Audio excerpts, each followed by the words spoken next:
Maithili express की शानदार प्रस्तुति।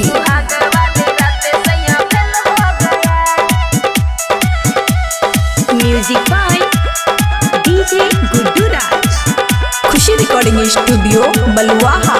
केना टूटलो के छोरी तोहर नथिया की सब भेल सुहाग बाली रतिया की सब भेल सुहाग बाली रतिया का बताई सुहाग वाली रतिया धक से धरकत रहे छतिया।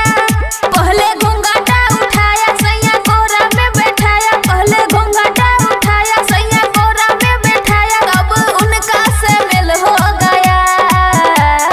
पहले ही रात तेरा रेल हो गया, सुहाग वाली रात सैया फेल हो गया। पहले ही रात तेरा रेल हो गया, सुहाग वाली रात सैया फेल हो गया। DJ Guddu Madhubani, DJ Guddu Madhubani fail हो गया।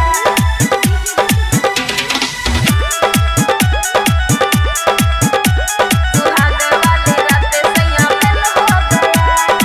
लागे छे रात भर जागल रही, सैया के साथ पलंग तोड़ रही। सैया के तोहर रहो हाटा काटा, दिले है तो माजा भर पेट राता, दिले है तो माजा भर पेट राता। देखे में लागत रहे हाटा काठा, हमरा बुझाइल सैया होई हो पाठा।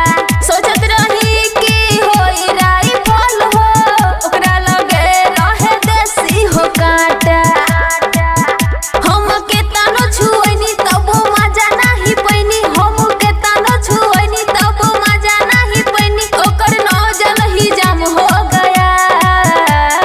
पहले ही रात तेरा रेल हो गया, सुहाग वाली रात सैया फेल हो गया। पहले ही रात तेरा रेल हो गया, सुहाग वाली रात सैया फेल हो गया। डीजे गुड्डू मधुबनी, डीजे गुड्डू मधुबनी सुहाग वाली रात सैया फेल हो गया।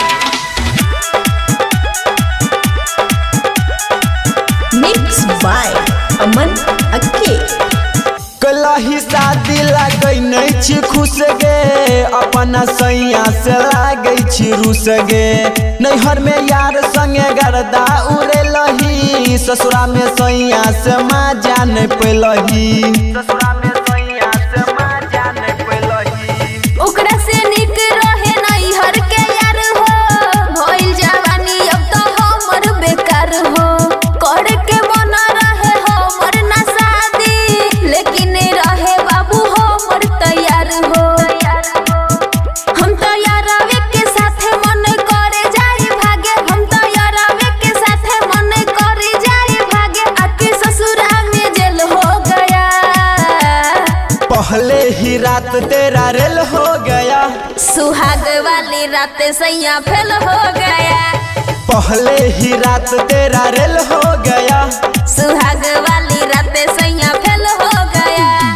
फेल हो गया। खुशी रिकॉर्डिंग स्टूडियो बलुआहा।